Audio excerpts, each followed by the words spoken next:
Baik, terima kasih pemirsa, masih bersama kami dalam Damai Indonesiaku dan kita masuk dalam segmen Ulama Menjawab, di mana kami akan membacakan pertanyaan-pertanyaan yang sudah masuk lewat Instagram kami @damaiindonesiaku_tv1. Yang pertama saya akan bacakan dan akan dijawab oleh Ustadz Nuruddin terlebih dahulu. Ini pas sekali anak-anak muda nih Ustadz, Gen Z, ini bertanya tentang atas nama Yelim. Pertanyaannya adalah, Ustadz saya izin bertanya, banyak di antara kami ingin cinta yang halal, tapi masih merasa nyaman dalam hubungan yang belum jelas statusnya.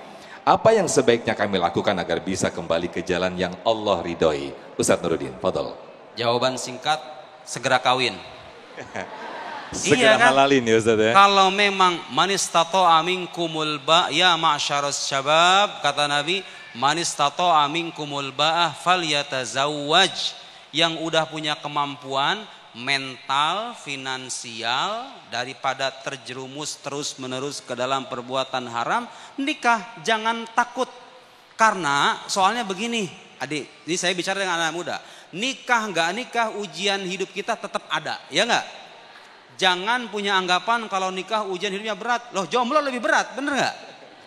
Dulu saya waktu mau nikah, Ustadz, ke dosen saya datang ke dosen, saya di Mesir.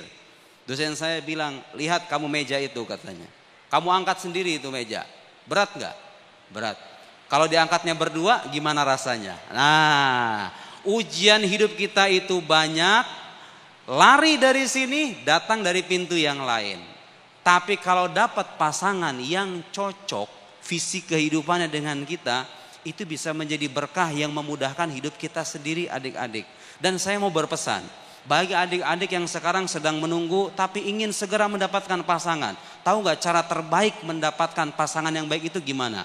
Bukan dengan gonta-ganti pacar, bukan dengan menjalani hubungan yang bertentangan dengan ajaran agama. Cara terbaik, dengarkan ini baik-baik, cara terbaik untuk menyiapkan kehidupan rumah tangga itu adalah dengan memperbaiki diri sendiri. Bagi laki-laki, perbanyak kemampuan, perbanyak keahlian, Anda akan bernilai di mata perempuan. Betul nggak dek? Laki-laki yang punya banyak keahlian, apalagi disokong dengan background keilmuan yang menjanjikan, akan lebih mudah diterima oleh perempuan ketimbang laki-laki pengangguran. Betul? Perempuan juga sama. Perempuan, Masya Allah, ustazah, hafidhoh, soleha, keturunan keluarga terhormat pula. Sudah. Tinggal milih doang tuh mau laki kayak gimana. Dan terakhir saya ingin mengatakan jodoh itu pada sisi tertentu mirip seperti kematian. Waktunya datang, dia akan datang. Kalau kita sudah berusaha mempersiapkan diri, yang tadinya suka bangun jam 9, mulai sekarang bangun subuh, perempuan. Nah, nanti akan memimpin rumah, bukan memimpin, menjaga rumah tangga. Laki-laki yang masih malas-malesan, mager-mageran, mulai perbanyak skill. Itu pacaran dek, yang teleponan sehari, sebelum makan, setelah makan, sebelum tidur, bangun dari tidur. Kalau dikalkulasikan ada berapa jam itu teleponan? Bisa sampai 5-6 jam, betul? Bahkan mungkin lebih. Kalau adik gunakan buat menambah skill, belajar bahasa Inggris 1 jam, belajar bahasa Arab 1 jam, membaca buku, perluas wawasan, perbanyak keahlian, gak usah dicari jodoh itu, dia akan datang. Kalau Anda punya keahlian dan kemampuan. Perempuan juga begitu, kalau Anda sudah pantas menjadi seorang istri, Allah akan kirimkan sosok, tadi saya sebut istilah baju yang cocok untuk kehidupan kita. Kalau kita memantaskan, kalau nggak siap, ya jangan dulu. Kalau udah ngebet, ya persiapkan, mantapkan mental paling penting ya Bu. Fulus itu kadang-kadang nggak selamanya menjadi penyangga keutuhan rumah tangga, betul nggak? Buktinya banyak orang duitnya banyak, rumah tangganya acak-acakan ada. Yang menjadi penjaga keutuhan rumah tangga pada akhirnya adalah kedewasaan dalam berpikir, kemantapan iman, agama kita jalankan, itulah kunci keharmonisan rumah tangga.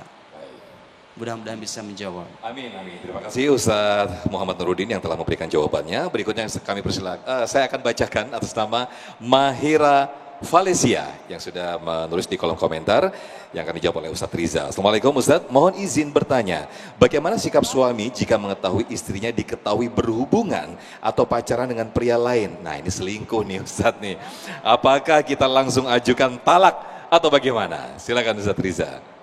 Masya Allah. Selingkuh. Ibu, godaan syahwat ini memang luar biasa. Bagaimana seandainya kita melihat pasangannya ketahuan selingkuh. Ini dijawab dari versi apa nih abang? Saya kepada istri atau istri kepada suami? Dari kedua belah pihak deh. Masya Allah. Biar adil Ustaz. Kalau tadi Ustadz Nuruddin menceritakan wali yang sampai sabar atas perlakuan istrinya yang luar biasa, maka saya akan menjawab dalam Quran surah Al-Baqarah, surat An-Nisa ayat 19. Wa ashiruhunna bil ma'ruf fa in karihtumuhunna fa asa an takrahu syai'a wa yaj'alallahu fihi khairan katsira. Perlakukan istrimu dengan sangat baik. Kalau kau melihat keburukan dalam istrimu, maka maafkan dia. Bisa jadi di balik keburukannya ada kelebihan yang tidak dimiliki perempuan-perempuan lain. Kalau saya pribadi melihat istri suka dengan orang lain dan sempat terjadi begitu, maka dengan besar hati saya akan memaafkan.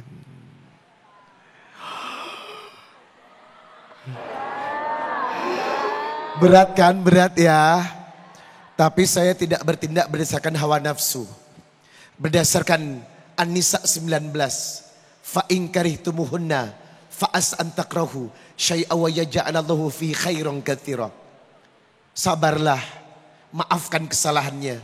Bisa jadi di balik keburukannya ada kelebihan yang tidak dimiliki perempuan-perempuan yang lain. Kalau sudah dimaafkan masih begitu lagi, ini contoh, sudah dimaafkan masih begitu lagi Bu. Ya sudah, berarti memang orang ini tak bisa diberikan energi untuk berubah baik. Saya meminjam istilah Betaria Sonata. Pulangkan saja aku pada atau kasihan lah. Baik. Terima kasih Ustaz Diza Muhammad atas jawabannya. Satu lagi pertanyaan saya akan bacakan, ini menarik. Insya Allah akan dijawab oleh Ustadz Muhammad Nuruddin atas nama Didi Hermanto. Assalamualaikum Ustadz. Izin bertanya, apakah berdosa jika tidak nikah kalau takut nanti istri yang baru tidak sama dengan istri yang baru nanti? Yang sebelumnya mungkin ya. Semacam cemas gitu Ustadz. Ini beliau ini duda ceritanya Ustadz. Dua anak, istri beliau ini wafat sehabis lahiran anak kedua.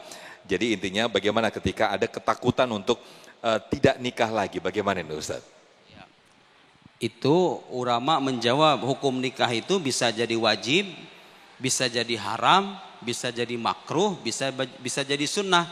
Berlaku baginya hukum yang 5 itu, tergantung keadaan orang. Kalau bapak ini, mohon maaf ya, udah ngebet, kebutuhan biologisnya udah nggak bisa ditahan-tahan. Kalau ditahan-tahan yang ada berzina, wajib hukumnya menikah kalau bapak sudah mampu. Iya. Kecemasan ketika itu tidak lagi relevan jadi pertimbangan. Kalau dengan tidak menikah kita akan terjerumus ke dalam perzinahan. Wajib hukumnya. Tapi kalau keadaannya susah, gak ada saya buat menafkahi. Makanya saya cemas begitu ya. Itu mah wajar ya. Punya 2 anak yang ditinggal sama. Punya 2 anak. Ya. Punya penghasilan tapi penghasilannya buat anak. Dan kita merasa khawatir kalau kita jadi suami jangan-jangan tidak bisa menafkahi istri. Gak jadi masalah. Tidak jadi masalah. Tapi pada akhirnya kalaulah harus diberikan motivasi. Pengalaman saya adik-adik, bapak-bapak. Sekaligus ini motivasi bagi yang muda-muda. Waktu saya belum menikah, terus terang saya menikah dalam posisi belum punya kerjaan. Saya status sebagai mahasiswa S2 di Al-Azhar, belum punya pekerjaan tetap. Tapi mertua saya nerima saya. Karena saya memang cinta dengan ilmu, cinta dengan buku. Subhanallah. Dulu sebelum menikah, saya cuma ngarang 1 buku. Ada tuh bukunya di online. Setelah menikah, subhanallah Pak, diberkahi waktu saya mengarang sekitar 11 buku. Kadang ada buku-buku yang saya tulis dalam jangka 1 bulan selesai. Ada yang 2 minggu bahkan selesai. Waktu kita terpotong tuh. Kalau udah menikah itu. Terbagi sama pasangan kan. Istri ngajak jalan-jalan. Kita mau gak mau sebagai suami harus mengikuti kemauan istri. Tapi keberkahan itu saya rasa. Jangan khawatir.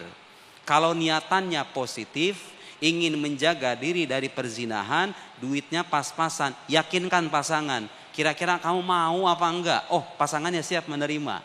Dan kita mau konsisten bekerja, ahlan wa sahlan, gak jadi masalah. Asalkan ada kerelaan, kesepahaman antara orang yang mau kita ajak. Jangan punya anggapan atau kekhawatiran dengan menikah rezeki berkurang. Saya mengalami ternyata tidak. Kalau niatan nikahnya bagus, bukan hanya sebatas pelampiasan nafsu syahwat saja. Niatannya betul-betul ingin beribadah. Adik-adik yang mau menikah, koreksi niat itu. Jangan sampai jatuh perasaan kita kepada orang yang semata-mata kita sukai karena urusan muka. Karena muka ini pada akhirnya akan terasa datar. Betul gak Ustaz? Ih, istrinya cantik banget ya. Ya kata suaminya biasa aja.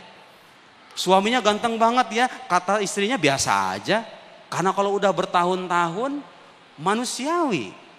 Kalau suka karena muka doang, pelan-pelan itu bisa menjadi benih-benih hilangnya benih-benih keretakan dalam rumah tangga. Kalau kita pertimbangannya hanya urusan muka, karena itu koreksi niat, tentukan pasangan berdasarkan standar yang lebih ideal, yaitu agama. Sesuai dengan nasihat Nabi Sallallahu Alaihi Wasallam, fadfar bidzatiddin, bagi bapak ini nih yang mau menikah, fadfar bidzatiddin taribat yadak. Cari yang agamanya bagus, kamu akan beruntung. Selesai. Masya Allah, terima kasih Ustadz Muhammad Nuruddin dan juga Ustadz Riza Muhammad yang telah memberikan tausiah di siang hari ini. Mudah-mudahan menambah wawasan dan juga pelajaran hikmah bagi kehidupan kita, khususnya kehidupan rumah tangga kita untuk bersama-sama menuju surganya. Amin, amin, ya rabbal alamin. Tetaplah bersama kami dalam Damai Indonesiaku.